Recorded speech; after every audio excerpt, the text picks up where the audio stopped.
Hello, everybody. Good morning, and welcome back to the latest edition of the Morning Bulletin here on the Blood Red channel. I'm your host, Edward Kay. Joining me once again today is Ben Bocsak, and we're going to start by talking about Liverpool's midfield, of course. They've supposedly cooled their interest in Bayern Munich and Dutch midfielder Ryan Gravenberch. Not exactly the Firmino cover a lot of people are clamouring for now, is he? I mean, do you think Liverpool have sort of filled Gravenberch's role with Szoboszlai and McAllister coming in, Ben? Yeah, I think so. I mean, he technically did play as a holding midfielder at Ajax a few times as a number 6, but his best position is the number 8 role, and it feels like I can't really see Liverpool signing another number 8 because it feels like there's enough now with Szoboszlai and McAllister, but also just Elliot, Henderson, Thiago, Curtis Jones as well. We had a brilliant end to last season. I think even though we were a bit worried at the beginning of the transfer window, these two signings, I think, confirmed that we don't really need to worry about the midfield anymore, even if there are no more incomings. But I would like to see probably a holding midfielder come in. I know, Tyler Morton could probably play there, and Stefan Bajcetic, and they're both young players who have a lot of potential. But I think there are also two players who are also better suited to those number 8 positions. So I think I would like to see someone else come in that number 6 role, but Gravenberch is not the player to do that. I think he isn't like Fabinho, and he's not. His strengths don't necessarily lie in his defending; it lies in his offensive abilities. And I think because of that, Liverpool need to focus on a player who is better in terms of ball retention, reading the game, making interceptions, and stuff like that. Yeah, no, I completely agree. People in the comments agreeing as well, saying we need a top-class number 6 and a centre-back. Obviously, Liverpool's still in the market for a defender as well. The most obvious, the name on everyone's lips at the moment, and probably the best fit for that Fabinho role, is Romeo Lavia of Southampton.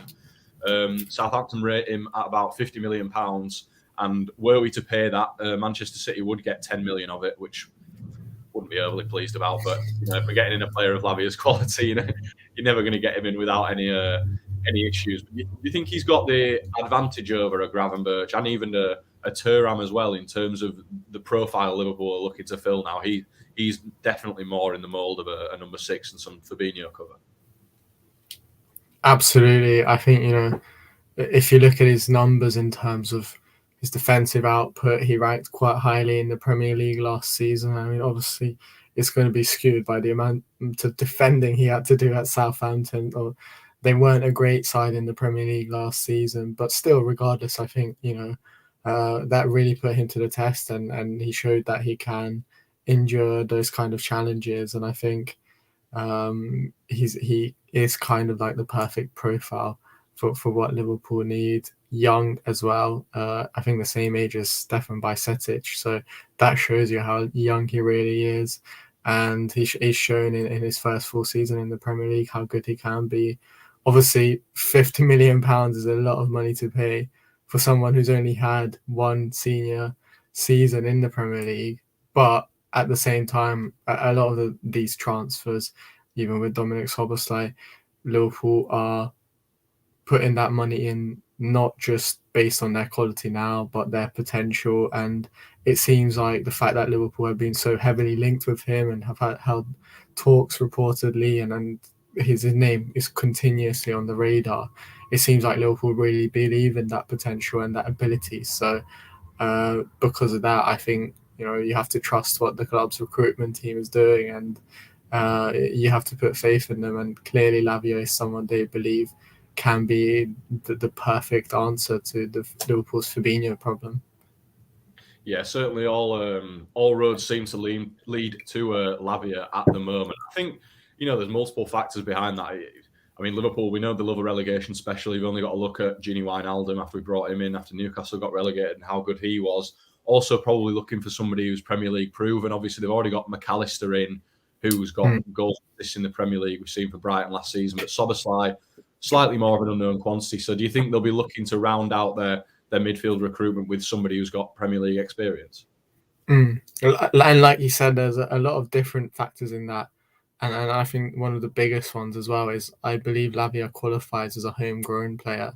And obviously, given the fact that Liverpool don't necessarily have a huge, I think they got maybe one more spot after Szoboszlai to fill in terms of the non-homegrown spots. So the fact that Lavia qualifies for that, I think, is a huge advantage.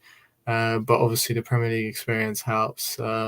You want someone who, especially in the number 6 position, you want someone who's kind of a little bit proven at least anyway. And I think in that sense, Lavia makes perfect sense.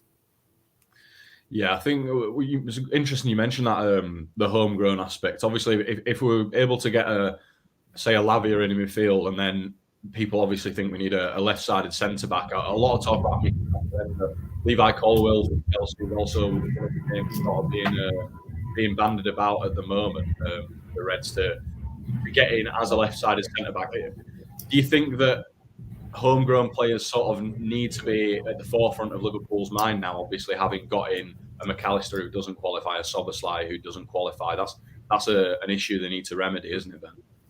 Absolutely. I mean, if you look at some of the departures as well, James Milner was a homegrown player, Alex Oxlade-Chamberlain, and we're also talking about the likes of Nathaniel Phillips potentially leaving. We don't know what's going to happen with Kelleher, and I think if those two leave, then Liverpool won't be able to fill their homegrown quota. So I think they do need a couple of players. Given the departures this summer, given the players who could also leave this summer, I think that should be the priority now. And obviously, that is a difficult transfer to get. The homegrown players are always more difficult because of how coveted they are and how much of a rare commodity they are. But I think Liverpool now, obviously, we know they got McAllister quite cheaply. The Szoboszlai transfer is obviously a significant chunk, but not necessarily as significant as they would have had to spend on other targets. So given the fact that Liverpool were in for Jude Bellingham, I think there's still enough money there to afford to be able to buy a couple of homegrown players in those positions where Liverpool still need strengthening. Yeah, as you said, always a bit of a premium on the English players. I mean, you look at what Arsenal are about to pay for Declan Rice, £105 million. I mean, don't get me wrong, great midfielder, but that is a lot of money, and you got to feel that 20 or 30 million of that is purely because he is English. But we'll move on now to a bit of outgoing news. Obviously, we knew Roberto Firmino was leaving, his contract's up. He's decided to move to the Saudi Pro League. He's moved to Ahli, I believe it is. I think Edward Mendy also plays there. I mean, what are your thoughts on this one, Ben? Because I have to be honest, I thought he could have gone somewhere and played Champions League football for at least another year, personally. I might have given him another year at Liverpool, if I'm being completely honest. So what are your thoughts on him going to Saudi for the payday? Well, firstly, I think I agree. He's got enough quality to be able to play in Europe still. But in some way, I think I spoke about this before on these morning streams. I'm kind of relieved that I don't have to see him in another rival's shirt. I know we're not in the Champions League, and I think he could have gone to a Champions League club, but I'm kind of relieved we don't have to see him at Real Madrid or anywhere else. And fair play to him. He wanted to get that payday, and I think he deserves it because he's worked really hard. And the Saudi League is looking like a league not as much as the Chinese league was looking at. It looks like they're recruiting some really quality players, so it looks like it could be a really competitive environment still. And I think fair play to Firmino for deciding that route. Obviously, a lot of other players have decided on that same route as well.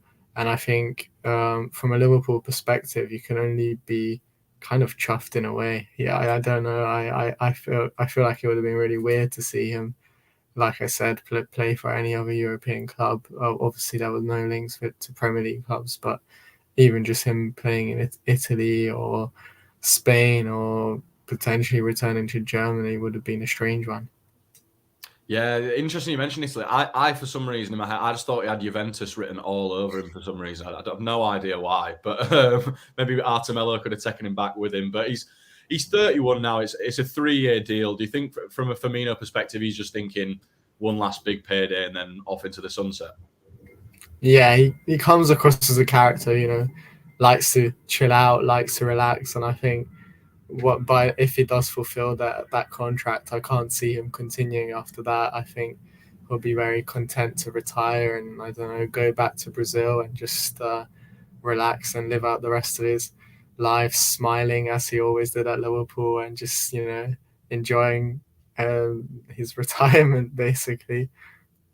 Yeah, well, whatever he does end up doing after the Saudi Pro League, I'm sure Liverpool fans will be keen to keep an eye on him. Obviously, absolute Liverpool icon. But that is all we've got time for today on the Morning Bulletin. So, Ben, thanks for joining me, and we'll catch you next time.